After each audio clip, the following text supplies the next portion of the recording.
Hello बच्चों, welcome back to the R K science classes. मैं हूं रोहित मेहता और आप देख रहे हैं प्यारे दोस्तों आर के साइंस क्लासेस का यूट्यूब चैनल। बच्चों, पिछले लेक्चर में हमने स्टार्ट किया है हमारा चैप्टर नंबर 15 जो कि न्यू NCERT का है और हम पढ़ रहे हैं 11th बायोलॉजी। अब देखिए बच्चों, पिछले लेक्चर में हमने बात की थी रक्त क्या है, रक्त का संगठन क्या है, प्लाज्मा कितने % है, कणिका कितने % है, उसके बारे में बात की। कौन कौन सी कणिकाएं हैं, तो हमें पता चला कि हमारे ब्लड में 3 मुख्य प्रकार की कोशिकाएं पाई जाती हैं जिन्हें RBC, WBC और प्लेटलेट्स कहते हैं। तीनों का कार्य देखा, कौन किसके काम आता है, क्या काम करता है, क्या काम नहीं करती है कोशिका। अब इस वीडियो में जो हमारा चैप्टर नंबर 15 जो है शरीर द्रव तथा परिसंचरण यानी कि बॉडी के फ्लूइड्स जो है, लिक्विड्स जो है और हमारा जो सर्कुलेशन है, उसमें ये लेक्चर नंबर 2 है। और आज के इस वीडियो में हम पहला टॉपिक जो लेंगे वो होगा हमारा रक्त समूह यानी कि ब्लड ग्रुप। क्या होगा बच्चों? ब्लड। पहला जो हमारा टॉपिक होगा वो तो होगा बच्चों ब्लड ग्रुप। उसके बाद ये ब्लड ग्रुप, उसके बाद दूसरा जो हमारा होगा बच्चों वो होगा RH कारक यानी कि अब आपको RH छोटा लिखना बच्चों, RH कारक यानी कि फैक्टर। कारक को क्या कहते हैं बच्चों? RH फैक्टर कहते हैं, कारक कहते हैं। ठीक है, अगला जो होगा तीसरी, ये दूसरी एडिंग हो जाएगी बच्चों। और तीसरी जो होगी वो होगी गर्भ रक्ताणु कोरकता या जिसे हम कहेंगे एरिथ्रोब्लास्टोसिस फीटलिस। ठीक है बच्चों, तो 3 टॉपिक आज के इस वीडियो में हम कवर करने वाले हैं। पहले रक्त समूह ब्लड ग्रुप क्या है, किसके द्वारा ब्लड ग्रुप का निर्धारण किया जाता है, ऐसी कौन सी चीज है जो ब्लड ग्रुप का निर्धारण करती है। हम एक व्यक्ति से दूसरे व्यक्ति को रक्त देते समय किन किन सावधानियों का हमें ध्यान रखना चाहिए, कौन कौन सी सावधानी हमें रखनी चाहिए, इसके बारे में बात करेंगे। ठीक है बच्चों, तो ब्लड ग्रुप आप जानते हो, ब्लड ग्रुप 4 प्रकार के होते हैं, A, B, AB और O।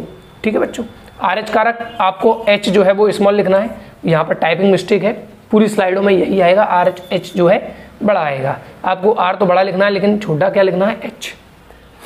इसी प्रकार तीसरी जो टॉपिक होगी वो होगी हमारी गर्भ रक्ताणु कोरकता जिसे कहते हैं एरिथ्रोब्लास्टोसिस फीटलिस। क्या है क्या नहीं है इसके बारे में बच्चों आगे हम बात करेंगे। चलिए, पिछले स्लाइड आपको समझ में आ गई होगी बच्चों, कोई दिक्कत वाली बात नहीं है। अगली स्लाइड पर चलते हैं और हम सबसे पहले स्टार्ट करेंगे बच्चों रक्त समूह यानी कि ब्लड ग्रुप। रक्त समूह यानी कि ब्लड ग्रुप।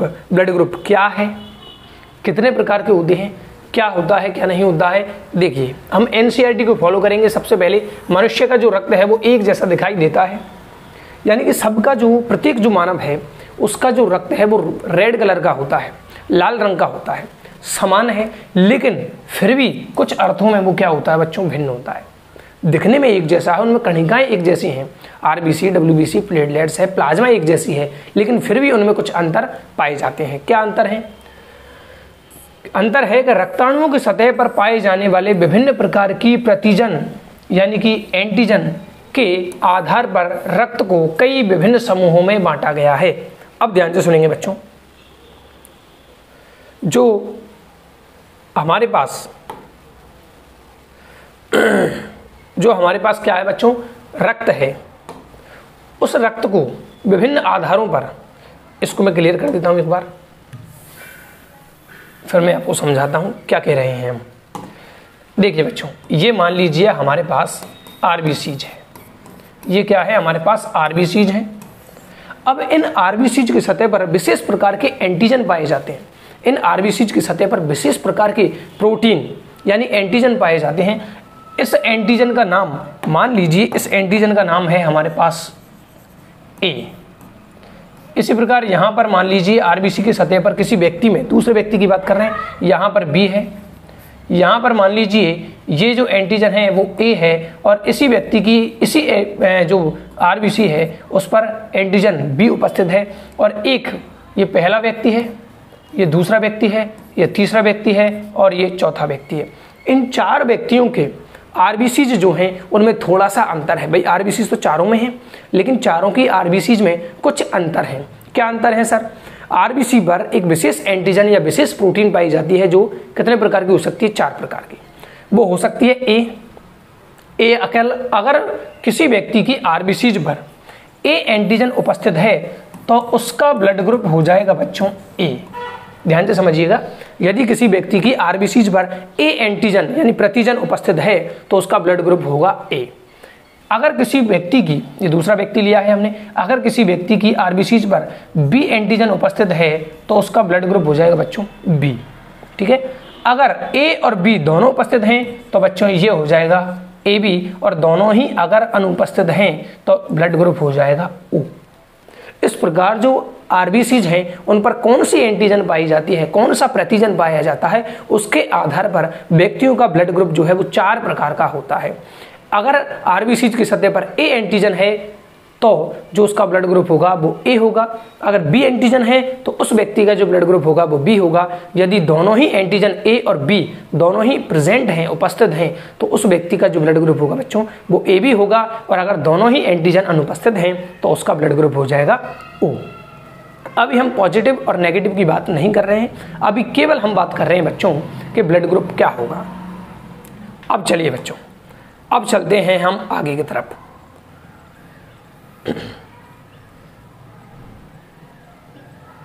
ठीक है, इसको साफ कर देते हैं।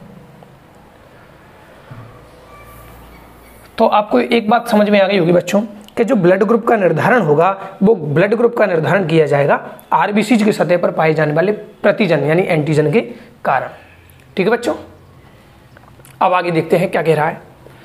तो रक्ताणुओं की सतह पर पाए जाने वाले विभिन्न प्रकार की प्रतिजन एंटीजन के आधार पर रक्त को कई विभिन्न समूहों में बांटा गया है। एंटीजन, या अब एंटीजन का ही दूसरा नाम है बच्चों यहाँ पर एग्लूटिनोजन। क्या कहते हैं? एंटीजन को ही कहते हैं हम एग्लूटिनोजन। एग्लूटिनोजन क्या है?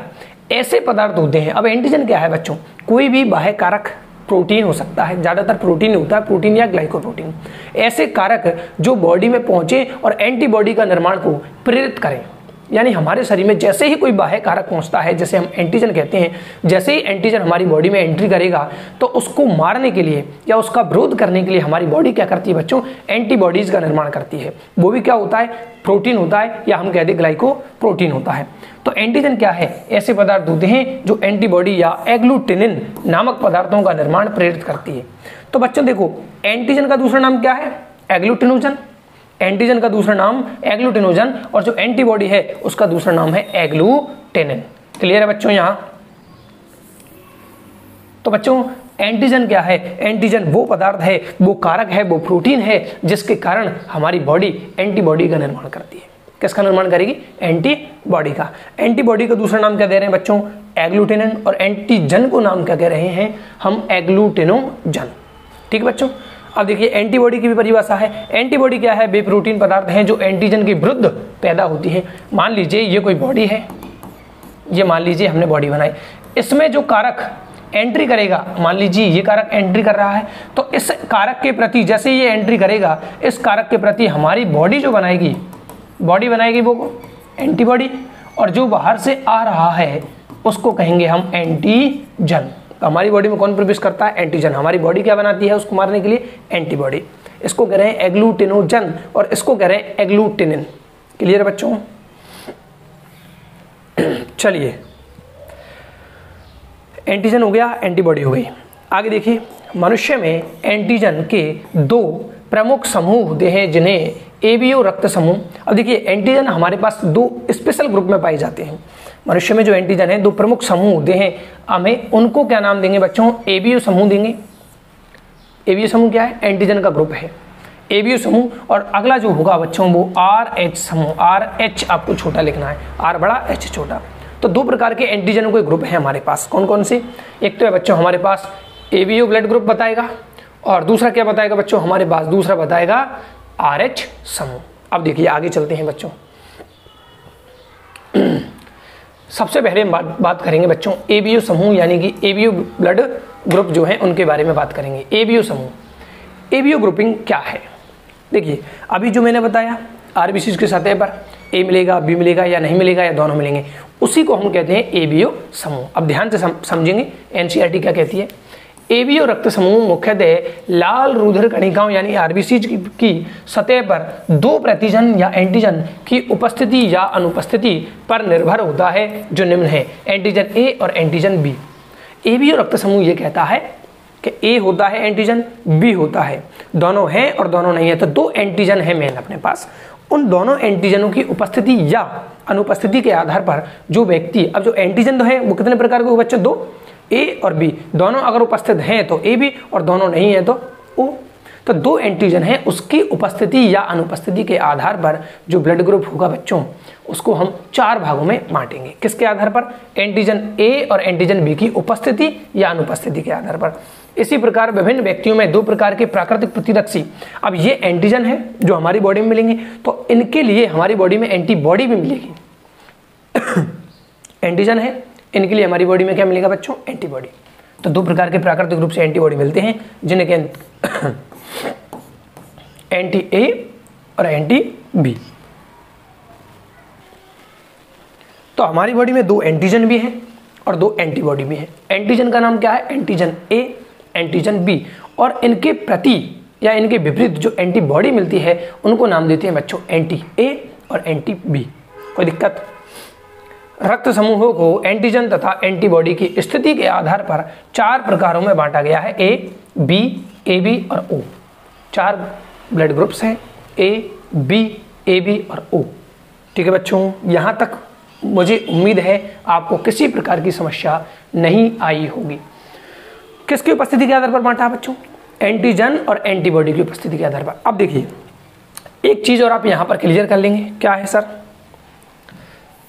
अगर ब्लड ग्रुप होता है मान लो किसी व्यक्ति का ए, यानी कि उसके जो आरबीसीज है उस पर मिलेगा एंटीजन ए, तो उसकी जो प्लाज्मा होगी बच्चों, अच्छा ये तो कहाँ मिलेगा? आरबीसीज पर। ये जो एंटीजन है वो कहाँ मिलेगा? आरबीसीज पर। और उसकी जो प्लाज्मा होगी उसमें अगर एंटीबॉडी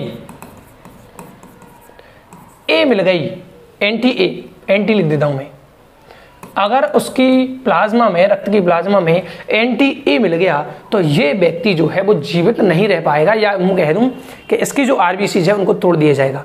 क्योंकि ये किसका एंटीबॉडी है बच्चों? ए का। ये ए के प्रति, ए एंटीजन है, उसको मारने के लिए एंटी ए है। जैसे मान लीजिए दो भाई हैं, ये इसको मारना चाहता है, मान लीजिए दो भाई हैं, होना नहीं चाहिए, ये इसको मारना चाहता है, तो जैसे ये दोनों मिलेंगे इनके दोनों की लड़ाई होगी। तो मैं यही कह रहा हूं बच्चों, एंटीजन जो ए है उसका विरोध कौन करता है? Anti A. तो जिस व्यक्ति के रक्त में एंटीजन ए होगा और उसी व्यक्ति की प्लाज्मा में यदि एंटी ए हो, एंटीबॉडी, तो ये क्या होंगे? दोनों आपस में लड़ेंगे और उस व्यक्ति की एंटीबॉडी द्वारा एंटीजन ए को यानी कि आरबीसीज को नष्ट कर दिया जाएगा। इस प्रकार वो व्यक्ति जीवित नहीं रह पाएगा। तो क्या किया जाता है? एंटी ए नहीं मिलेगा, इसकी जो प्लाज्मा होगी उसमें एंटी बी पाई जाएगी। ब्लड ग्रुप होगा ए, क्योंकि एंटीजन ए है, तो उसकी एंटीबॉडी कौन सी मिलेगी बच्चों? बी। क्लियर है? नहीं आया हो तो दोबारा एक और एग्जाम्पल देखिएगा। यदि मान लीजिए किसी का ब्लड ग्रुप मान लो बी है, ब्लड ग्रुप क्या है? बी, यानी इस ब्लड ग्रुप वाले व्यक्ति की आरबीसीज पर जो एंटीजन है वो तो कौन सा है? बी। क्लियर है? तो इसकी जो प्लाज्मा है उसमें जो एंटीबॉडी मिलेगी, एंटीबॉडी मिलेगी, वो मिलेगी एंटी ए। उल्टा करना है, ब्लड ग्रुप ए, एंटीजन तो मिलेगा ए लेकिन एंटीबॉडी बी। क्लियर है बच्चों? इस तालिका के द्वारा हम इसको समझते हैं। ये टेबल है अपनी एनसीईआरटी के तालिका नंबर 15.1। रक्त समूह तथा रक्तदाता सुयोग्यता। अब इसमें दोनों काम कर दिए हैं, रक्त समूह भी बताए हैं, कौन सा एंटीजन होगा, कौन सी एंटीबॉडी होगी, और रक्तदाता सुयोग्यता, कौन किसको रक्त देगा और कौन सो नहीं देगा, वो वाली दोनों बात करेंगे हम। ठीक है बच्चों? देखिए यहां लिया है इसने ब्लड ग्रुप, यहां है आरबीसीज की सतह पर प्रतिजन, जिसे हम कहते हैं बच्चों एंटीजन। प्लाज्मा में अब ये देखो, ये तो आरबीसीज की सतह पर मिलेगा एंटीजन, और ये जो एंटीबॉडी है वो मिलेगी अपने को प्लाज्मा में। और ये रक्तदाता समूह है, रक्तदाता समूह कौन किसको देगा वो देखेंगे। अब देखिए ब्लड ग्रुप सबसे पहले कौन है? ए, क्योंकि उसकी आरबीसीज की सतह पर एंटीजन कौन सा है? ए। तो प्लाज्मा में क्या मिलेगी? Anti B. ठीक है बच्चों, इसको अभी समझेंगे।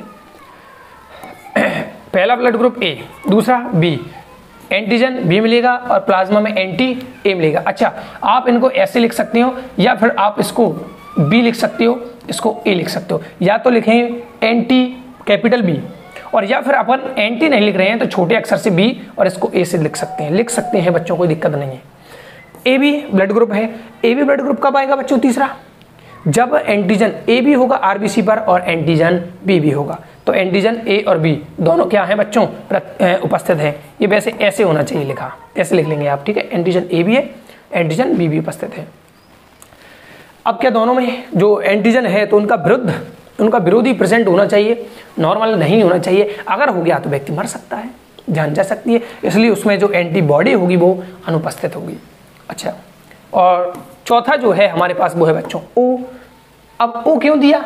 ना तो उसकी आरबीसी पर एंटीजन ए है और ना ही बी है, तो कौन सा है? अनुपस्थित। तभी तो ब्लड ग्रुप कौन बना? ओ। लेकिन इसके जो प्लाज्मा होगी, रक्त की प्लाज्मा, उसमें एंटी ए भी मिलेगी और एंटी बी भी मिलेगी। क्लियर बच्चों? अब ध्यान से सुनेंगे। मान लीजिए, अच्छा, इनको ये रक्तदाता समूह है, कौन कौन इसको दे सकता है?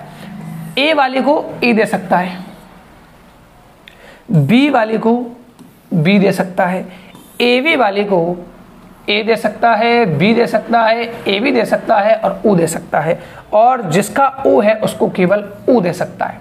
अब एक चीज यहां पर क्लियर हो गई होगी बच्चों, जौन सा ब्लड ग्रुप है उसको वो दे सकता है। पहली बात आपको बता दूं, जिसका जो ब्लड ग्रुप है उसको वो दे सकता है। जैसे ए है तो ए दे देगा, बी है तो बी दे देगा, ए बी है तो ए बी दे रहा है, और अनुपस्थित ओ है तो उसको ओ दे रहा है। क्लियर बच्चों? यहां पर देखिए ओ ओ ओ ओ ओ तो सबको दे सकता है, मतलब ओ जो है बच्चों वो सर्वदाता हो गया। सर्वदाता कौन सा हो जाएगा? ओ। और सर्वग्राही कौन सबसे ले रहा है?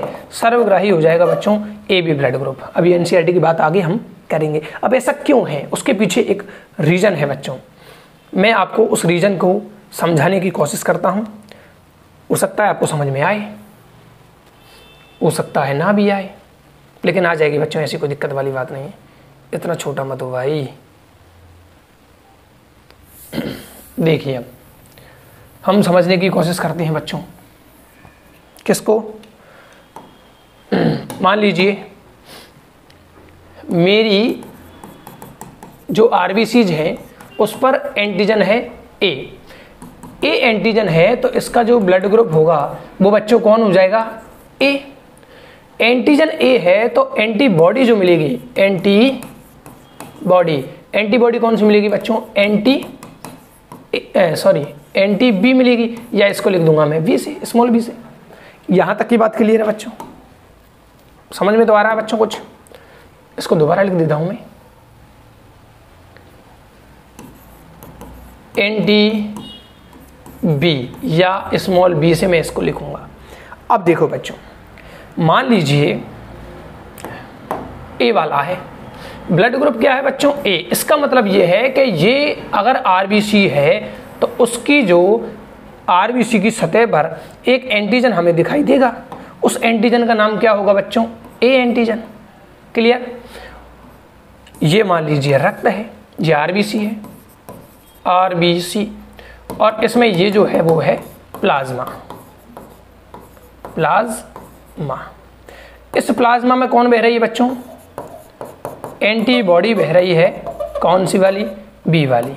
एंटीबॉडी बी वाली, कोई दिक्कत नहीं। अब मान लीजिए ब्लड ग्रुप ए वाला है, मान लीजिए इसको रक्त चढ़ा दिया गया, ब्लड चढ़ा दिया गया, किसका? मान लो बी वाले का। किसका? बी वाले का। यानी कि ये आरबीसी है, उसकी आरबीसी, उसकी सतह पर कौन मिलेगा बच्चों? बी मिलेगा, और इसकी जो प्लाज्मा होगी उसमें कौन मिलेगा बच्चों? एंटीबॉडी कौन सी मिलेगी? ए। अब देखो, इस वाले को डाल दिया, जैसे ही मैं इस वाले के रक्त को डालूंगा तो क्या होगा? ध्यान से देखेंगे बच्चों, यहां पर मैंने डाल दिया ये, इस पर है बी, कोई दिक्कत नहीं है, लेकिन इसकी प्लाज्मा में कौन है? एंटीजन, ये एंटीबॉडी ए प्रेजेंट है। अब लफड़ा हो गया, ये एंटीबॉडी ए है, वो एंटीबॉडी एंटीजन ए को मारने की काम करेगा, और जो एंटीबॉडी बी है वो इस एंटीजन बी को मारने का काम करेगा। यानी कि ये इस आरबीसी को नष्ट करेगा और ये वाला इस आरबीसी को नष्ट कर देगा। अब जब आरबीसी नष्ट हो जाएंगी, अब आरबीसी में क्या मिलता है बच्चों? हीमोग्लोबिन।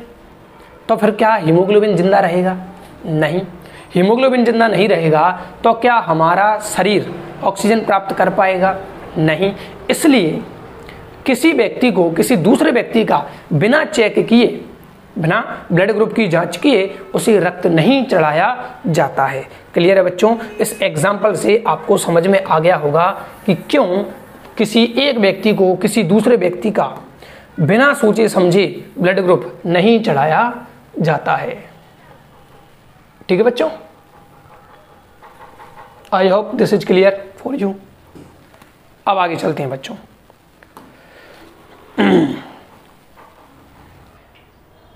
तो बच्चों मुझे उम्मीद है आपको ये तो क्लियर हो गया होगा कि ब्लड ग्रुप किसके आधार पर डिसाइड किया जाता है, ब्लड ग्रुप क्यों दूसरे व्यक्ति के ब्लड ग्रुप से बिना मैच किए जो है वो रक्त नहीं चढ़ाया जाता, इसके पीछे का रीजन क्या है।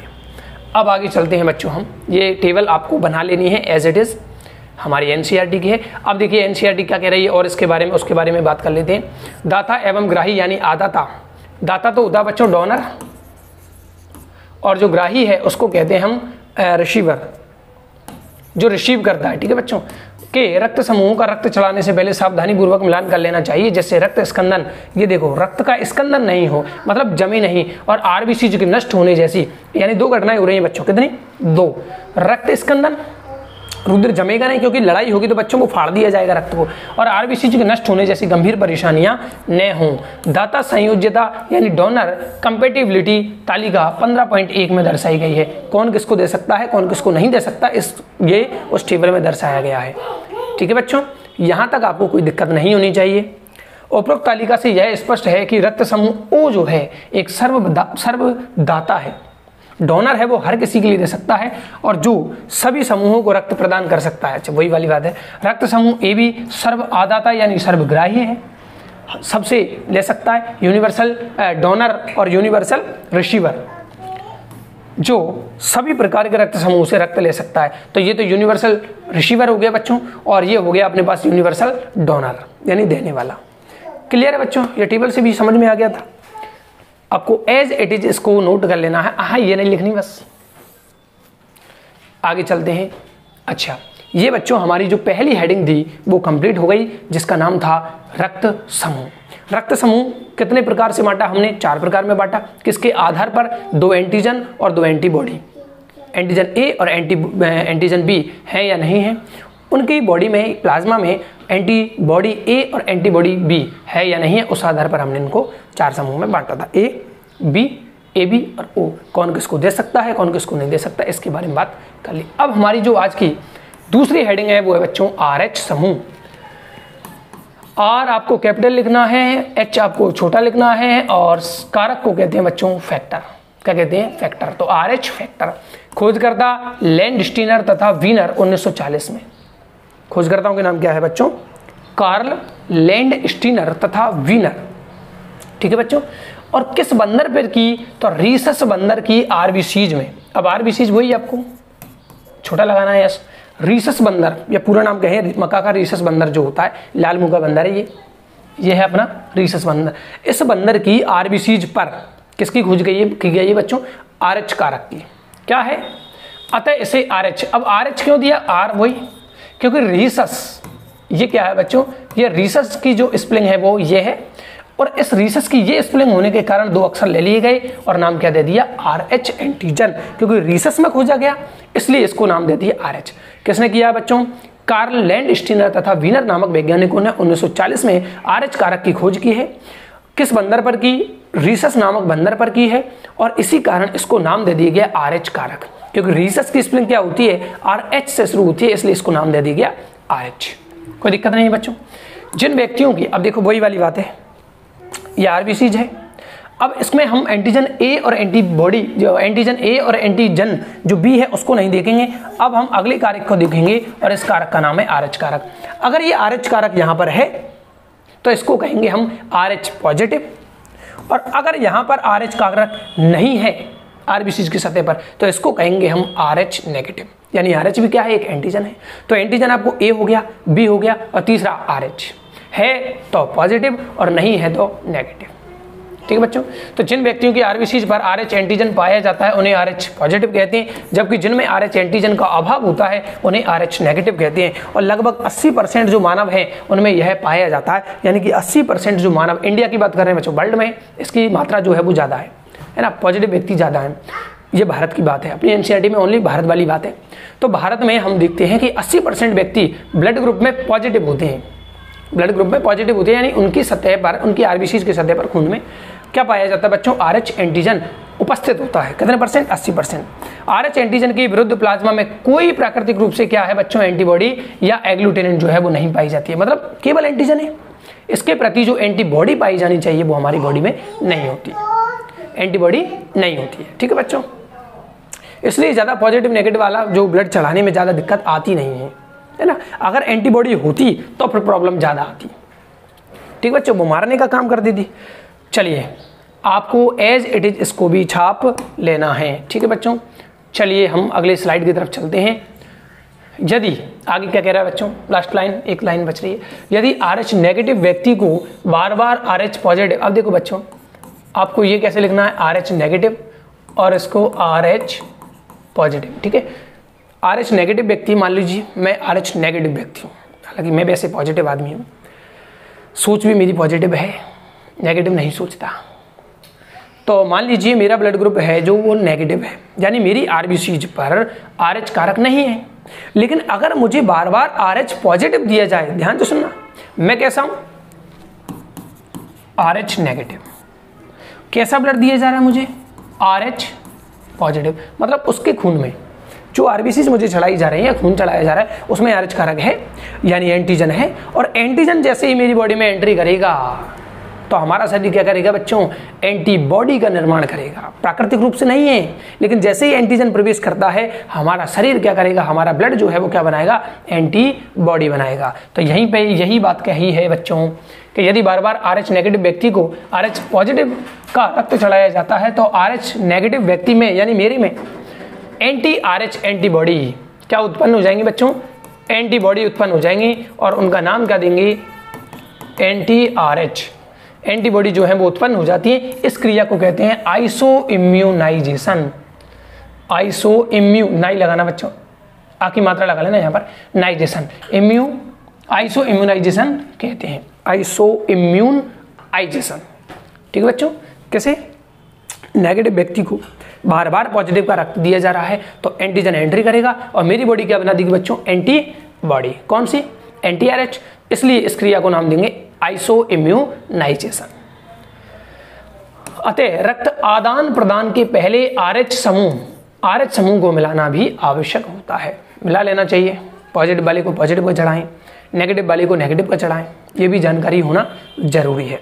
आइए हमारी आज की तीसरी हेडिंग की तरफ चलते हैं बच्चों। ये तीसरी हेडिंग है जो वास्तव में, तीसरी हेडिंग तो नहीं है, वास्तव में ये RH कारक का ही एक एग्जाम्पल है बच्चों। RH कारक का ही ये क्या है, एग्जाम्पल आपको हेडिंग डालनी है, RH कारक में ही आपको पढ़नी है। देखिए क्या है नाम, गर्भ रक्ताणु कोरकता, एरिथ्रोब्लास्टोसिस फीटलिस, ठीक है। अब ये मैं समझा देता हूं क्या है।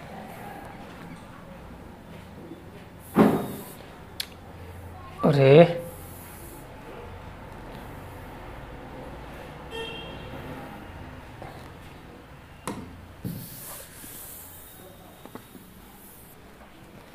देखिए दोस्तों, ये मान लीजिए कोई व्यक्ति है जो RH पॉजिटिव है। कैसा व्यक्ति है, RH पॉजिटिव। ये है नर, और मान लीजिए एक मादा है जो RH नेगेटिव है। इन दोनों का हो जाता है बच्चों विवाह है और ये हो जाती है बच्चों प्रेगनेंसी। तो इसके जो गर्भ में जो बच्चा पल रहा होगा वो बच्चा कैसा होगा बच्चों, RH पॉजिटिव होगा। कैसा होगा, RH पॉजिटिव। मतलब RH नेगेटिव कौन है, महिला, और उसके गर्भ में जो बच्चा पल रहा है वो कैसा है बच्चों, RH पॉजिटिव। तो आइसो इम्यूनाइजेशन होना चाहिए, लेकिन नहीं। अभी ध्यान से सुनेंगे बात को। पहली प्रेगनेंसी के दौरान माता का जो ब्लड है वो अलग रहता है और बच्चे का जो है वो ब्लड अलग रहता है, दोनों कांटेक्ट में नहीं आते प्रेगनेंसी के दौरान। लेकिन जब प्रसव क्रिया होती है, बच्चे के जन्म लेने की क्रिया जो होती है, पार्टुरेशन जिसे कहते हैं, उस क्रिया के दौरान इन दोनों का रक्त जो है वो आपस में मिलने की संभावना होती है। इसलिए फर्स्ट प्रेगनेंसी के समय अगर शिशु का रक्त माता के रक्त से कांटेक्ट में आता है तो एंटीबॉडी का निर्माण हो जाएगा बच्चों। तो एंटीबॉडीज बनना शुरू हो जाएंगी किसमें बच्चों? माता में। किसमें बनने लग जाएंगी? माता के रक्त में। क्यों बन रही है? क्योंकि शिशु कैसा था, क्योंकि उसका पति कैसा था? RH positive. तो जो डीएनए वगैरह जाएगा, गुणसूत्र वगैरह जाएंगे तो वो पॉजिटिव के जाएंगे, तो शिशु जो बनेगा वो RH पॉजिटिव होगा। यानी कि एक शर्त है एरिथ्रोब्लास्टोसिस फीटलिस के लिए, शर्त कई बार पूछी है, जो नर होना चाहिए या जो गर्भस्थ शिशु होना चाहिए वो होना चाहिए RH पॉजिटिव, जबकि जो महिला होनी चाहिए वो कैसी होनी चाहिए बच्चों? RH नेगेटिव होनी चाहिए। तो ही एरिथ्रोब्लास्टोसिस फीटलिस जो है वो हो सकता है, वरना नहीं हो सकता। ठीक है, अब आइए चलते हैं, थोड़ा इसको साफ कर लेते हैं। एनसीईआरटी की तरफ चलते हैं बच्चों। क्या कहती है एनसीईआरटी? हालांकि कुछ चीज़ें मैं अपनी तरफ से ऐड कर लेता हूं, इनमें जो अच्छी चीज़ें, अच्छी लाइनें होती हैं।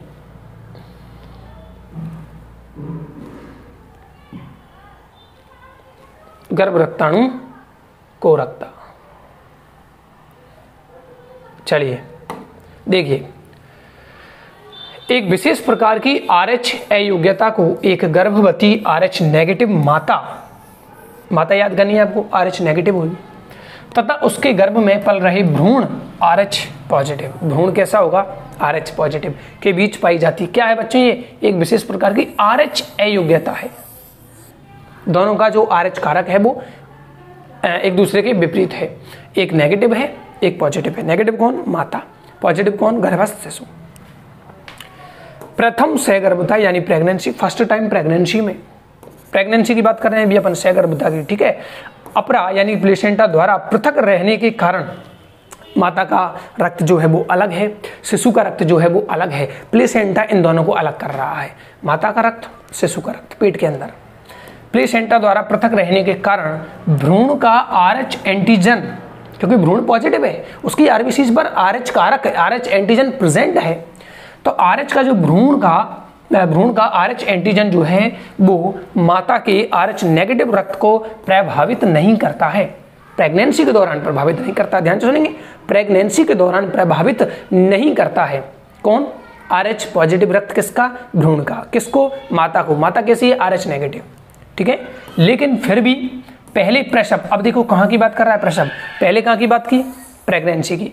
अब किसकी बात कर रहा है? प्रसव। लेकिन फिर भी पहले प्रसव के समय शिशु के RH पॉजिटिव जो है रक्त के माता के RH नेगेटिव रक्त के संपर्क में आने की संभावना होती है। लेकिन प्रसव क्रिया के दौरान जब ब्लीडिंग की क्रिया होती है तो हो सकता है शिशु का रक्त जो RH पॉजिटिव है वो कांटेक्ट में आए माता के रक्त से, और जिसका माता का रक्त कैसा है? RH नेगेटिव, जिससे माता के रक्त में RH एंटीजन बनना प्रारंभ हो जाती है। बच्चों, जब पहली बार कोई एंटीजन आएगा तो हमारी बॉडी क्या बनाएगी? एंटीबॉडी बनाएगी। तो उस माता के रक्त में क्या बनेगा? एंटीबॉडी। किसके प्रति? उस RH कारक के प्रति। तो तथा इसके प्रतिरोध में एंटीबॉडीज बनाना प्रारंभ हो जाता है। तो उसका मतलब माता का शरीर क्या बनाएगा बच्चों? RH एंटीबॉडी बनाएगा। अब RH एंटीबॉडी बन गई, एंटीबॉडी किसको मारेगी? RH कारक को। लेकिन RH कारक तो अब है ही नहीं, क्योंकि बच्चे ने क्या ले लिया? जन्म। प्रेगनेंसी के दौरान कांटेक्ट में नहीं था, प्रसव के दौरान कांटेक्ट में था। ये लाइन आपको याद कर लेनी है, दो ही इसमें शर्तें हैं। प्रेगनेंसी के दौरान कोई कांटेक्ट नहीं होता, प्रसव की क्रिया के दौरान कांटेक्ट हो सकता है, होगा ये जरूरी नहीं है, हो सकता है। दूसरी बात, माता कैसी होनी चाहिए? RH नेगेटिव, और पुत्र या गर्भस्थ शिशु जो है वो कैसा होना चाहिए? RH positive. प्रथम प्रेगनेंसी के दौरान कोई टेंशन नहीं है, लेकिन सेकंड, थर्ड, फोर्थ, उसके बाद मतलब पहले की बात जितनी भी आएंगी उन सब में प्रॉब्लम क्रिएट होगी। क्या प्रॉब्लम होगी आइए जानते हैं। देखिए, माता जो है उसकी बॉडी ने फर्स्ट प्रेगनेंसी में यानी फर्स्ट प्रसव के समय एंटीबॉडीज का निर्माण प्रारंभ कर दिया है। अब जब दूसरी बार प्रेगनेंसी होगी तो फिर से भ्रूण कैसा आएगा बच्चों? RH positive. माता के रक्त कैसा है? RH negative. लेकिन क्या बना लिया? एंटीबॉडी। किसके प्रति? RH कारक के प्रति। तो लड़ाई होगी? बिल्कुल होगी। देखिए क्या होगा, दूसरी तथा इसके बाद की सहगर्भता होती है तो माता के रक्त से, अब देखो माता के रक्त से भ्रूण के रक्त में RH एंटीबॉडीज का रिसाव हो सकता है, जिसके कारण देखिए बच्चों समझ में आ गया, RH एंटीबॉडी किसने बना ली, माता के शरीर ने, और जो RH पॉजिटिव शिशु वापस आएगा, गर्भधारण होगा। तो अब क्या होगा, ये जो एंटीबॉडीज है वो मारना किसको चाहती है, हमेशा एंटीजन को। भाई एंटीबॉडीज का एक ही काम है, एंटीबॉडी क्या सोचती है, मुझे मारना है किसको, एंटीजन को, बस। अब देखिए क्या हो सकता है, भ्रूण की आरबीसी नष्ट हो सकती हैं, जो भ्रूण में जो खून बनेगा उसमें जितनी भी आरबीसी होंगी उनको नष्ट कर दिया जाएगा, और भ्रूण के लिए जानलेवा हो सकता है। अब आरबीसी नहीं है तो ऑक्सीजन को लेके कौन जाएगा, CO2 का ट्रांसफर कौन करवाएगा, मर जाएगा व्यक्ति तो बेचारा वैसे ही। और इसमें कितनी सी जान है, भ्रूण में कितनी सी जान है, भ्रूण को रक्ताल्पता यानी कि खून की कमी हो सकती है, भ्रूण को खून की कमी हो सकती है। सारी अगर आरबीसी नहीं नष्ट कर पाएंगे क्या हो जाएगा बच्चों, खून की कमी। जैसे अपन कहते हैं बच्चों एनीमिया, एनीमिया, तो खून की कमी हो सकती है, नष्ट भी हो सकती है यानी कि जानलेवा। और तीसरा क्या है, पीलिया हो सकता है।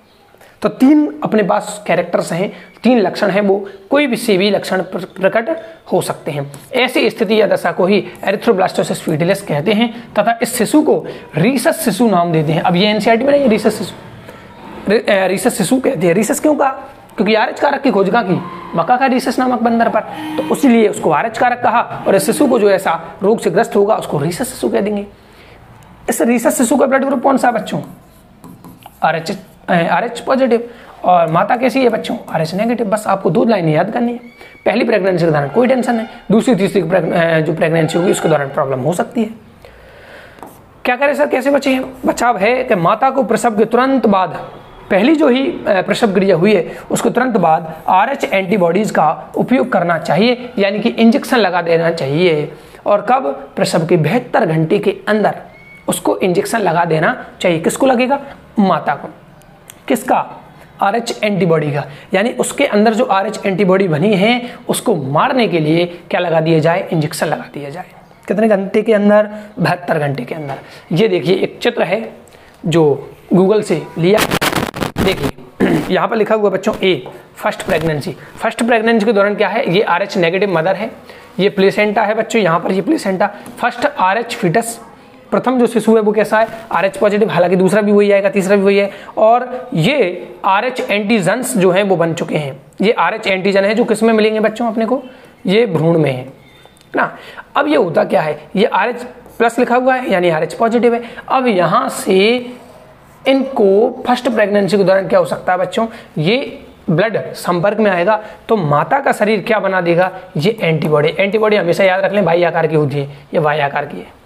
तो ये एंटी RH एंटीबॉडीज हैं, RH को मारने वाली एंटीबॉडीज।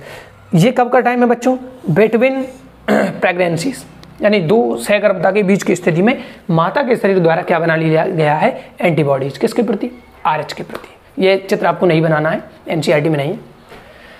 सेकंड प्रेगनेंसी जब होगी बच्चों तो फिर से वही बच्चा तो कैसा आएगा बच्चों, प्लस, यानी कि RH पॉजिटिव फीटस है, सेकंड टाइम है इसलिए सेकंड RH फीटस। अब एंटीजन अंदर है शिशु में, एंटीबॉडी माता के रक्त में है, शरीर में है, ये अंदर जाएंगी और उस भ्रूण को खत्म कर देंगे। पीलिया हो सकता है, एनीमिया हो सकता है, आरबीसी को नष्ट कर सकते हैं और जानलेवा हो सकता है। ये लक्षण अभी अपन देखे। तो बच्चों ये था आज का वीडियो जिसमें हमने स्टार्टिंग में यही बात की थी। लेक्चर नंबर 2 था रक्त समूह ब्लड ग्रुप, उसके बाद RH कारक और तीसरा गर्भ रक्ताणु कोरकता। आई होप आपको ब्लड ग्रुप समझ में आ गए होंगे। A और B की उपस्थिति और अनुपस्थिति के आधार पर इनको बांटा गया है। 4 प्रकार के हैं, A, B, AB और O।